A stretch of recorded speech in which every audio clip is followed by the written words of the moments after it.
Closing is make or break moment in sales. Not true. I wouldn't train salespeople to lie, personally. Why would you describe it as a psychological trick? Really? Again, really? I would doubt that as well. That's a lie, quite frankly. So that's why this article from Mr. Andrew Wiggins is a little bit off-putting.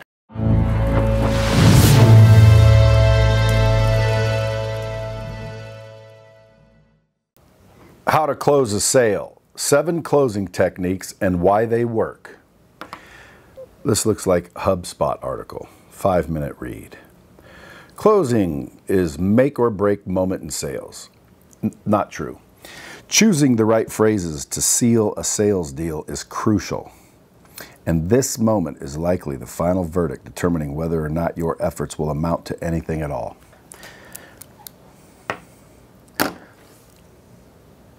I don't necessarily disagree, but at the end of the day, they're dramatizing it quite drastically. You know, you're not the only salesperson who feels apprehensive about the close. What's the close in their definition? However, without that feeling of risk, successfully closing a sale wouldn't be so thrilling, which drives salespeople to continually strive for more. Again, theoretically, because sales professionals are expected to generate the best possible win rates for their effort, a large number of closing sales techniques have been developed over the years. Again, closing sales techniques.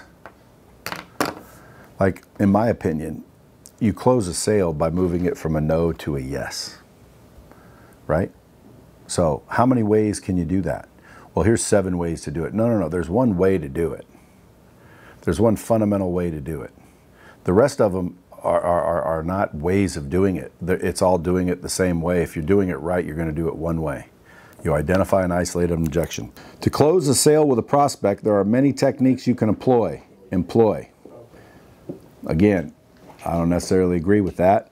To close a sale with a prospect, there's one technique. But again, what's the definition of technique?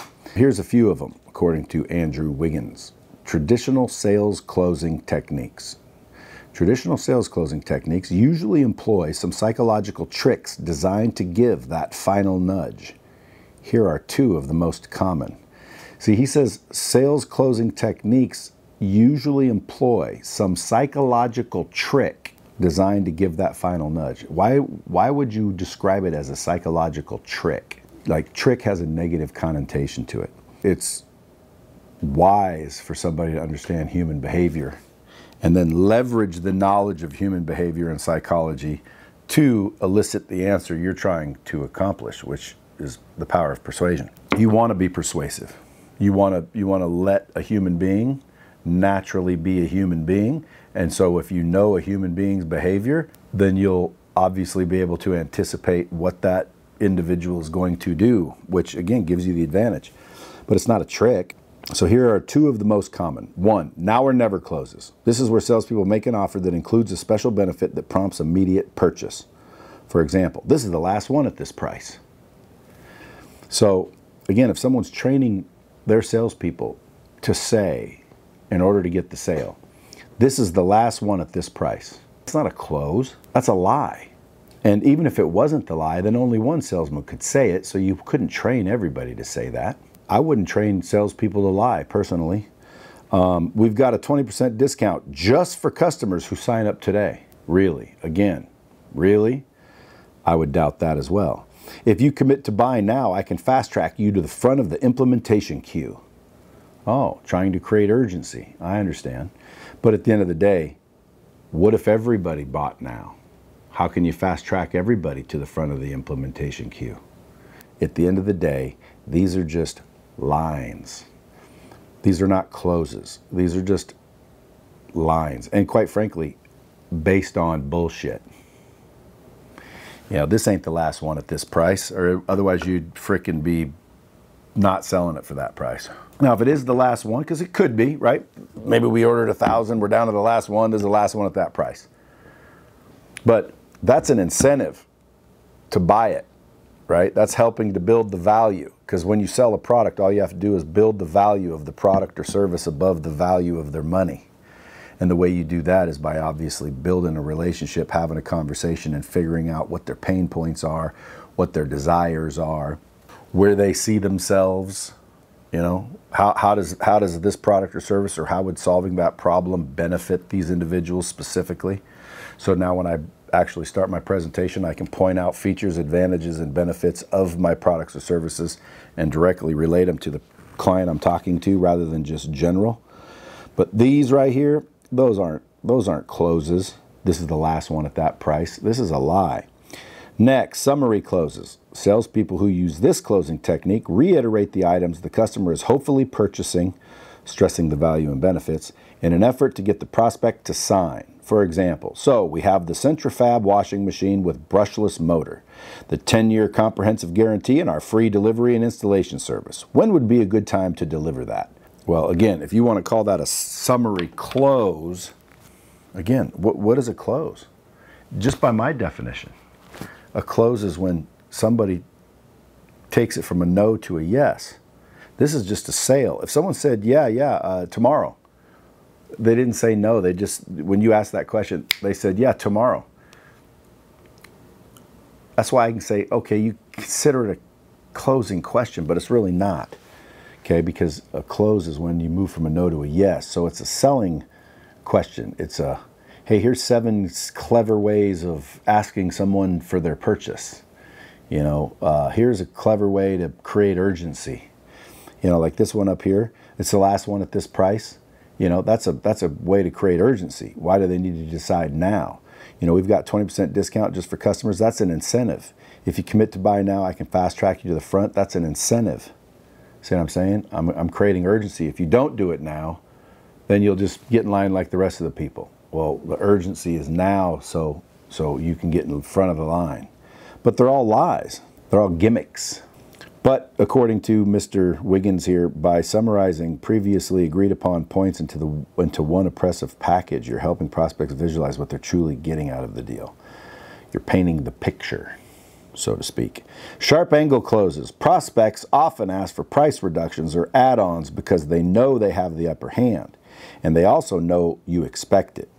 If you have approval from your sales manager to do so, try the sharp angle close technique to catch these prospects by surprise. When they ask, could you add on a few extra hours of onboarding at a discounted rate? Reply, sure, but if I do that for you, will you sign the contract today? It's likely they won't be expecting this response. First, because you agreed to their request, and second, because you've proposed closing today. You mean you asked them to buy? You're always supposed to ask people to buy. You see my problem with this article? It's not necessarily bunk information. It's just not real accurate. So if a customer says, hey, could you throw in 2 extra hours of production and dinner when I come out to Vegas? Well, if I did, would you buy it right now? That's an if I would, you know, close. But again, it's not a close. It should say sales technique. These are sales techniques. These aren't closing techniques.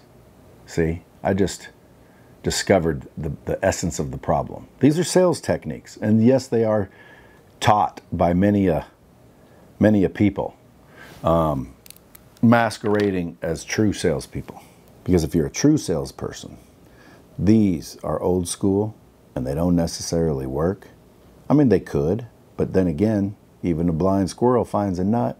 I wouldn't be teaching people, you know, a bunch of sales techniques and a bunch of one-liners to try and get people to move forward. Although, you know, it doesn't hurt for them to know it, I guess. These canned closing techniques probably seem a little old-fashioned. You can say that again. Perhaps they strike you as a little too salesy, particularly in light of the rise of inbound sales. In particular, the idea of closing itself needs to encompass any and all incremental agreements you secure throughout a sales process, not just the moment of final purchase. In a sales engagement, reps should endeavor to discover the customer's needs. Yes. Effectively communicate how specific products or service offer an affordable and satisfactory solution to those needs. Agreed. If these 2 requirements are properly achieved, then there should be no barrier to closure. The closing question can be asked directly at that point. You should, in that conversation, discover the customer's needs, wants, goals, and pain points, and effectively, not at the same stage, but effectively communicate how your product or service can benefit them and how it would solve those needs. If those are done correctly, then you've built what they call value in your product or service. People value the solution. People value the result, not the product itself. So if you do those things correctly, you've raised the value of their money, well, at least the perception of it. You raise the value of your product or service, I should say, higher than the value they have for their money. And that is when a sale is made, not a close. So again, I think this is semantics. He's calling a sale a close, and these are closing techniques when they're not, it's not really a close, it's a sale. So these are selling techniques. Question closes. To achieve these two foundational goals, it's imperative that reps ask prospects probing questions. Effective salespeople focus on closing a sale as soon as a conversation with a prospect begins. Through a series of questions, they develop desire in the client and eliminate every objection to purchase. That's not true. They get the ammunition to. One can even close the sale in the form of a question, which allows the rep to address outstanding objections while gaining a commitment at the same time. Oh boy, they're getting advanced here. For example, in your opinion, does what I'm offering solve your problem? Now again, that's an exploratory question to see if I've done my job and built value. That's not a closing technique or a question. The question allows you to discover whether the prospect is sold on your product, which is values your product, while keeping the door open for further selling, in case they're not. I don't know if I can keep reading this whole thing, boy. Here's another question close. Is there any reason why we can't proceed with the shipment? Now, what if they say, yes, there is? Well, what is that reason? Well, you're still in a conversation, aren't you? There's no closing going on. And if he said, no, there is none, and I'd say, well, then do we have a deal?